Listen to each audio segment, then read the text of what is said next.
This one is from Willie Doo. Yeah, he ordered that. He threw it in front of me. He's a crazy guy. I know it's not a laptop. It can't be a laptop. It's too small. It's too tiny.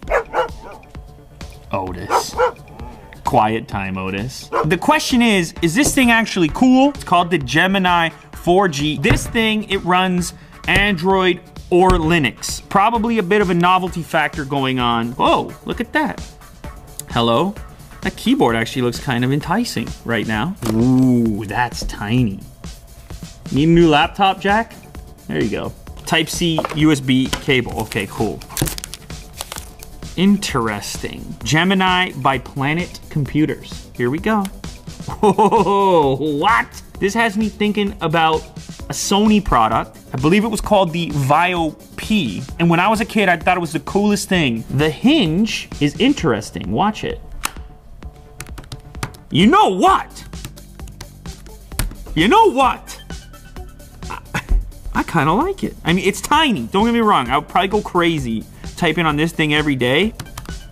This looks like the power switch over here. USB Type-C connector in this location. That looks like a microphone. I'm guessing this is a speaker grill, which would be kind of a cool design. I see one of these grills on each side. Another Type-C connector over here, and a headphone jack. It's the same number of inputs as the MacBook Air in this package. That is a pocket computer right there. All right, so I have this thing booted up. They had me fooled on the power button. The on-off is over here on the escape key. I thought for sure this was the power button. Apparently that's the smart button.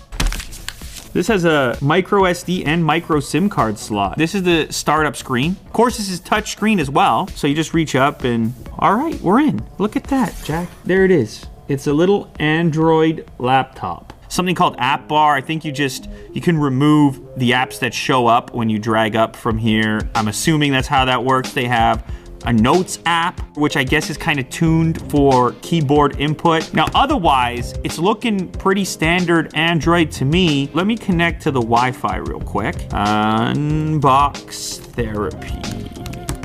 I've typed on worse things before, I do have to say. Who's advertising against Unbox Therapy? Apple is. How does that make you feel, Jack? Are you happy about that? Are you upset? So that's cool. Everything is available via function keys. Function for volume, function for brightness, function for emojis. Speakers all the way up now. Let's see what that's about. Pro experiment in which I just couldn't get used to that type cover. I know it's slim, it's slender, but I started to long for a oh, hi there, Jack. New location. Very well. Products, but you know, that keyboard has changed. Let's see if the function pause works here. Function pause. The bezels they're there. You know, you have the forehead, the chin. It's weird, it's a bit off center as well. It's not symmetrical. Anyhow, I think the most surprising thing about this for me is how usable the keyboard is. I'm kind of amazed they were able to cram something this functional into a package like this over the fence. Look, that's perfect. I nailed that. I hammered that out, and I had no business doing so. It vibrates with each key press. A slight vibration and an audible tuck, tuck, tuck, tuck. Boom. Like, there's something cool about that. There is a camera on here, front facing, actually sort of decent. Okay, not the best I've ever seen. Does it do the trick? Maybe, yes, sort of. What are you really gonna use this for though? This is not for Instagram photos. Oh yeah, let's see what the smart button does. Here we go. It's a Google Assistant, which shows up in portrait mode, but it made a really cool sound effect. Whoo, whoa, discovery mode, that is insane. Look at that. You hit this little button, that's the planet button, a whole dock comes up. Oh my. Hello! Hello there, laddie. It's your auntie. I'm hacking the Pentagon. Will, give me your laptop. So you tell me who's cooler in this situation. You could be this guy, or you could be this guy.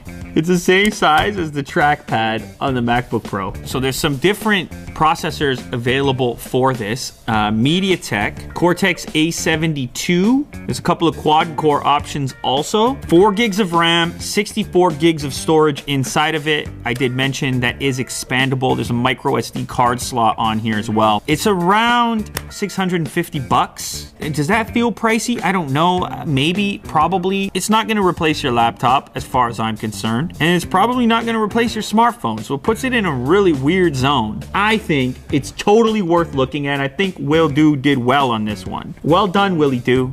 You continue to show people things they never knew existed, including this right here.